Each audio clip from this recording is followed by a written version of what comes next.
The observer mind. What is it? Is it some sort of mystical state that only a Buddhist monk can achieve? No, absolutely not. It's a simple tool that you can use every single day to reduce stress, to reduce the mental chatter, to not get caught up in difficult situations. And I want to teach you about it. I think this is going to help you. My name is Michael Ceely. I'm a psychotherapist. I want to teach you about the observer mind.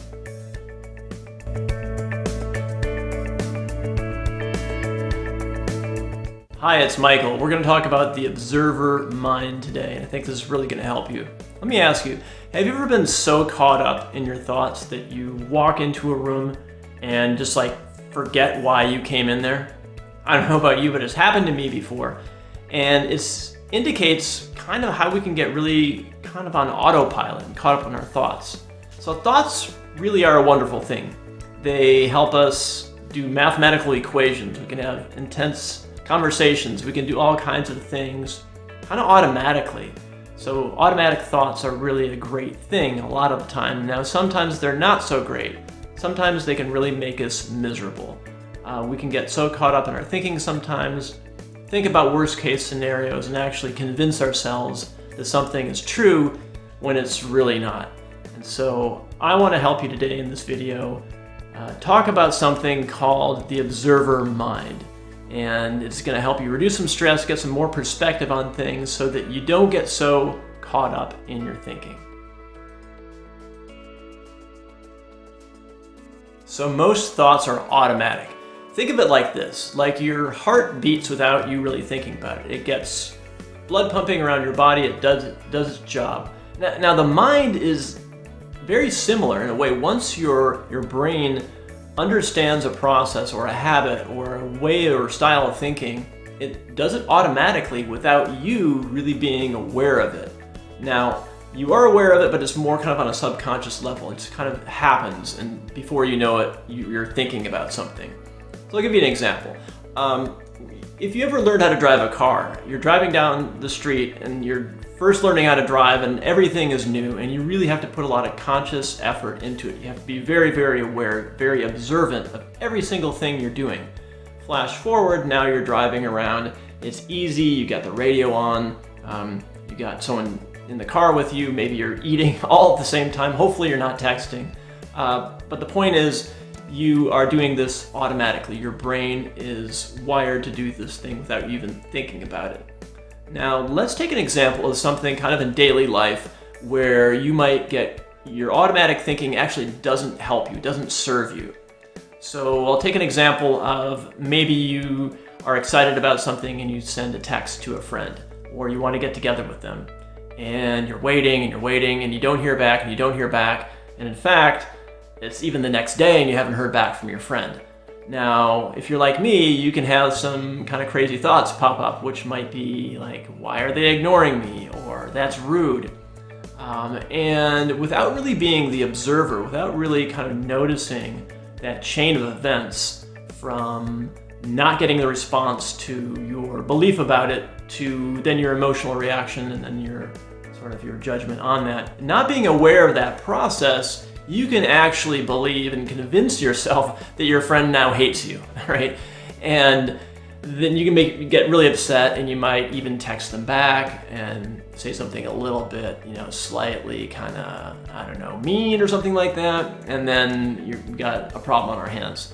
So today I want to help you look at how automatic thoughts can help you, right?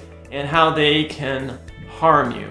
Now, if you have an observer mindset where you're able to observe this entire process, you become more of the master of your brain and the automatic thoughts that it generates, as opposed to the servant of these thoughts, or the believer, or the person who buys into everything that is being generated by your brain. So I want to teach you a little bit more about this. I think it's going to help. So automatic thoughts, they can help us and they can hurt us. I want to teach you about something called the ABC model, and this is the first step in really learning how to cultivate the observer mind, how to get this mindset, if you will, this perspective, if you will, that you don't get so caught up and in the drama, or caught up in your thoughts and caught up in emotions. So here's how it works. So ABC. A means the activating event. So for example, I'll use the text from a friend, or you're texting a friend. The activating event is A. And there's the B, C, and I'll tell you that in a second. But the activating event, or A, is the kind of the stressor, the difficult, the challenge is the A, or the activating event, which is there's been a big delay in response from my friend. They haven't texted me back, right?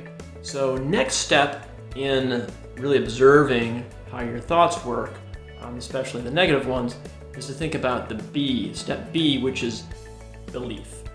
So belief. You have a belief about what is happening about this event.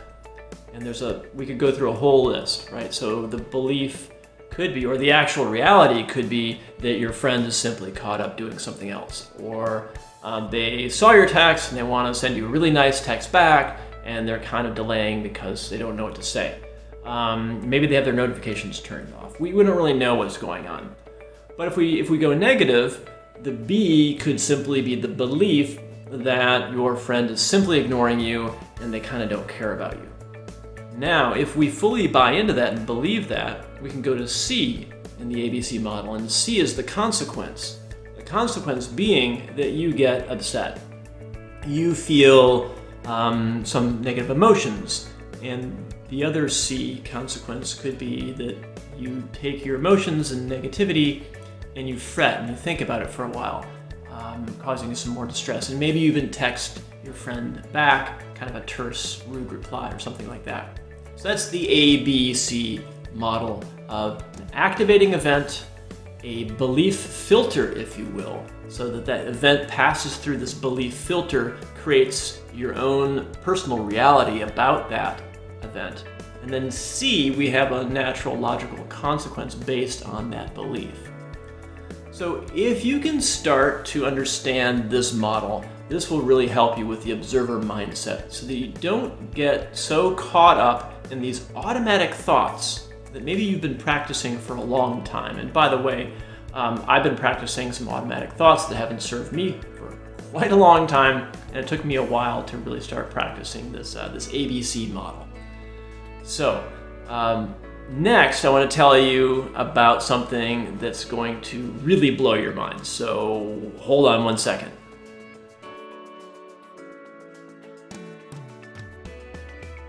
Okay, so I don't know if this is going to blow your mind, really, literally, but I say this with a little hyperbole because it's really helped me. The observer mind has really helped me. It's helped a lot of my friends, family, clients as well.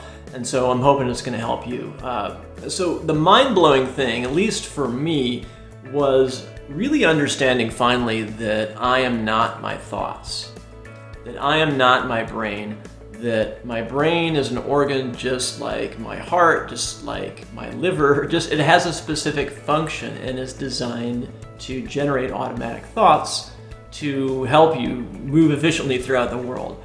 So that if you can think about yourself as separate from your brain, separate from your thoughts, and you take on a new role as the observer of this phenomenon, just like you can put your hand on your heart and hear and feel your heartbeat and observe that, you can become the observer of your own thoughts. And the way to do it is through some practice with this ABC model that I just talked about. This is really helpful because you practice extricating yourself from your thinking, disidentifying from your thoughts. And as you're practicing the observer mind, doing it on paper with the ABC model first, I'd like you to try it in real life a couple times too. And the way to do it without really kind of freaking yourself out or stressing yourself out is to pick ahead of time proactively maybe something like a meeting at work.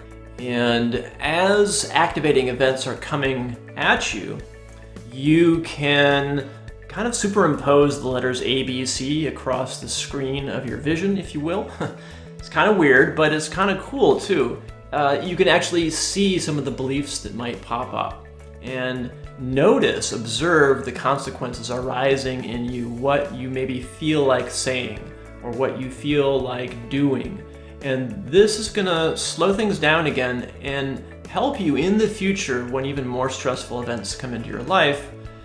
You're gonna be able to slow things down, question whether or not your initial reaction or belief is actually true, and really save yourself a lot of stress. Because I don't know about you, but I get caught up in worst case scenario thinking. Most people do. And again, it can be helpful to know that your brain can generate sort of emergency situations, but you don't want to get so caught up into it that you get like even more stressed out, right? So try practicing the ABC model in real life. I'll give you a couple of examples where you might want to try that. And the last thing I want to say here is don't try to be perfect about this. Don't think that you have to be some sort of enlightened being that only really self-actualized people are the only ones that can do the observer mind. Look, it's not like that at all. It's just simply a tool that you can use to reduce stress. Let's keep it that simple. And you don't have to be vigilant all the time. It's more like try using it here and there. And when a tough situation comes up, especially a stressful situation, and you have this reactivity, like give yourself a break. You're human, of course you're gonna react. So I'm not talking about like judging yourself or being perfect. I'm just simply trying to give you a tool, and so that you can slow things down, not believe everything that you think, and really just have less stress in your life and be more productive and happy in general.